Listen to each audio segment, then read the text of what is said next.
Assalamualaikum warahmatullahi wabarakatuh. Saya Noval Hafiz Abdian dengan NIM 7211419112 akan mempresentasikan tentang menggunakan teknologi informasi dalam menjalankan perdagangan elektronik atau e-commerce. Yang pertama, perdagangan elektronik. Beberapa orang mendefinisikan perdagangan elektronik atau yang disebut juga e-commerce dengan sangat sempit. Definisi sempit yang mereka berikan hanya meliputi transaksi-transaksi bisnis yang berhubungan dengan pelanggan dan pemasok, yang menghubungkan komputer mereka masing-masing melalui internet. Definisi yang sempit seperti ini mengartikan bahwa hanya transaksi-transaksi yang melintas batas perusahaan saja yang dapat diklasifikasikan sebagai e-commerce. Jika suatu transaksi tetap berada di dalam batas perusahaan, orang-orang ini akan menyebutnya sebagai transaksi bisnis elektronik. Bisnis telah mengalami penyebaran secara fisik, dengan pabrik yang berlokasi di berbagai daerah, atau bahkan di berbagai negara. Bidang bisnis itu sendiri juga bertindak sebagai pemasok atau pelanggan ke bidang-bidang organisasi yang lain. Dalam definisi luas, suatu transaksi bisnis yang menggunakan akses jaringan, sistem berbasis komputer dan antarmuka atau interface sebuah browser web akan memenuhi persyaratan sebagai perdagangan elektronik atau e-commerce. E-commerce di luar batas perusahaan. E-commerce bisnis ke konsumen atau business to consumer B2C mengacu pada transaksi-transaksi yang terjadi antara sebuah bisnis dan konsumen akhir produk. Selanjutnya, e-commerce bisnis ke bisnis atau B2B mengacu pada transaksi antar bisnis di mana tidak ada pihak yang menjadi konsumen akhir. Sebagai contoh, dalam rantai distribusi dari produsen ke distributor ke toko eceran ke konsumen, seluruh transaksi dari satu entitas ke entitas yang lain adalah B2B, sampai transaksi terjadi antara toko eceran dengan konsumen yang merupakan transaksi B2C. Manfaat-manfaat yang diharapkan dari e-commerce. Perusahaan melaksanakan e-commerce untuk dapat mencapai perbaikan organisasi secara keseluruhan. Perbaikan-perbaikan ini diharapkan merupakan hasil dari 3 manfaat utama, yaitu perbaikan layanan pelanggan sebelum, selama, dan setelah penjualan, perbaikan hubungan dengan pemasok dan komunitas keuangan, dan peningkatan imbal hasil ekonomis atas pemegang saham dan investasi pemilik. Manfaat-manfaat di atas akan memberikan kontribusi pada stabilitas keuangan perusahaan dan memungkinkannya bersaing dengan lebih baik di dalam dunia bisnis yang semakin luas menerapkan teknologi komputer. Kendala-kendala e-commerce. Pada survei tahun 1996, 60% perusahaan yang memberikan respon menunjukkan bahwa mereka belum mengimplementasikan e-commerce dan tidak memiliki rencana untuk melakukannya dalam waktu 3 tahun ke depan. Bahkan pada tahun 2004, Departemen Perdagangan AS melaporkan bahwa hanya 2,3% dari seluruh penjualan kuartal keempat dilakukan dalam bentuk e-commerce. Ketika ditanyakan mengenai alasan dari kehati-hatiannya, perusahaan menyebutkan 3 kendala dengan urutan sebagai berikut. Pertama, biaya yang tinggi, kekhawatiran akan masalah keamanan, dan peranti lunak yang belum mapan atau belum tersedia. Ruang lingkup e-commerce.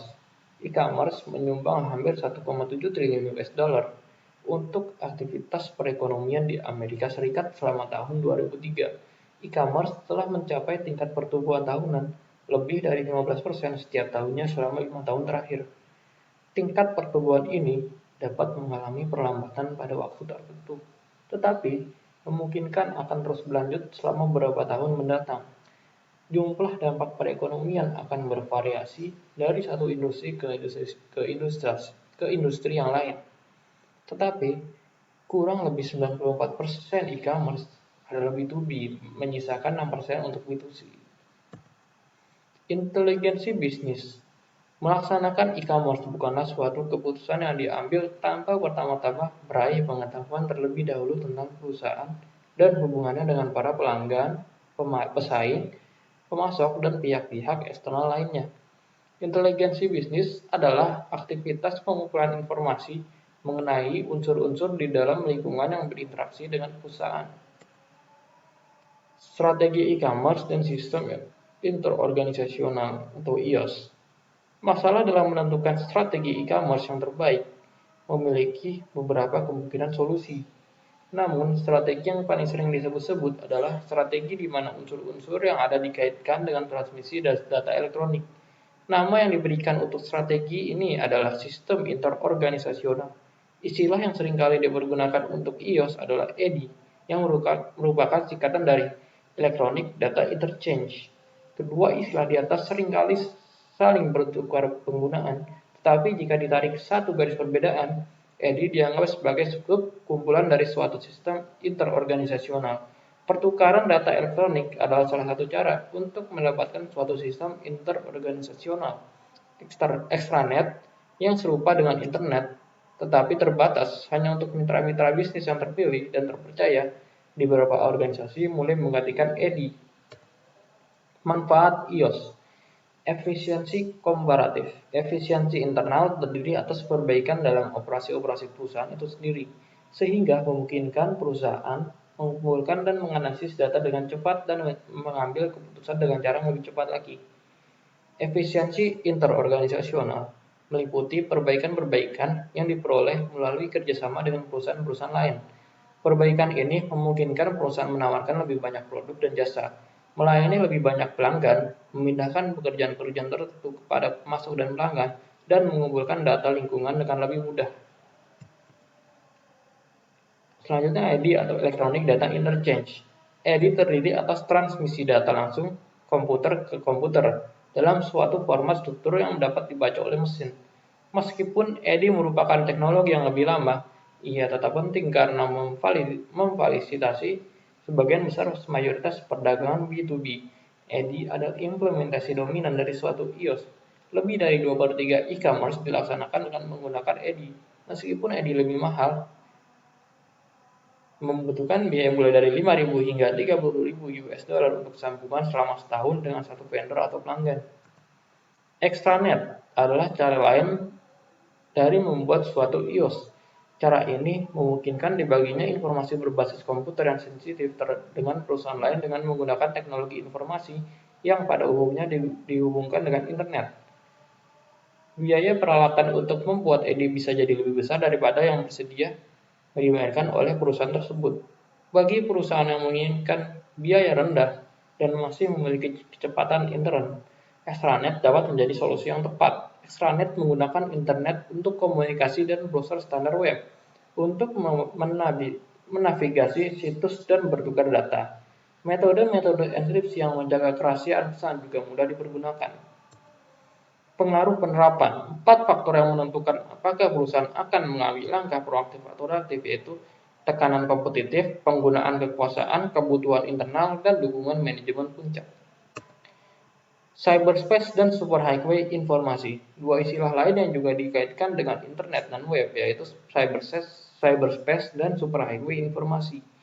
Istilah cyberspace diperkenalkan untuk menggambarkan suatu masyarakat yang telah menjadi budak teknologi. Kini, cyberspace berarti dunia internet dan World Wide Web.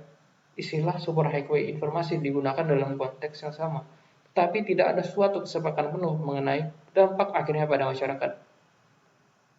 Istilah ini biasanya digunakan untuk menggambarkan suatu kekuatan positif yang memberikan akses atas jumlah informasi yang terdapat dalam masyarakat modern. Dampak internet pada bisnis di masa mendatang. Para pengguna internet adalah satu kelompok yang beragam. Banyak masih berusia muda, namun yang berusia lebih tua dengan lebih banyak penghasilan untuk dibelanjakan memiliki dampak yang substansial pada ramalan ekonomi e-commerce. Bahkan ketika uang tidak langsung dibelanjakan secara online, konsumen seringkali menggunakan web untuk melakukan penelitian atas pembelian mereka sebelum pergi ke toko. Sekitar 1 dari 5 orang yang meneliti suatu produk di web melakukan pembelian online, sedangkan 4 yang lain pergi ke toko untuk melakukan pembelian. E-commerce sedang mengalami perkembangan baik di Amerika Serikat maupun di seluruh dunia. Sekian dari presentasi saya, kurang lebihnya mohon maaf. Wassalamualaikum warahmatullahi wabarakatuh.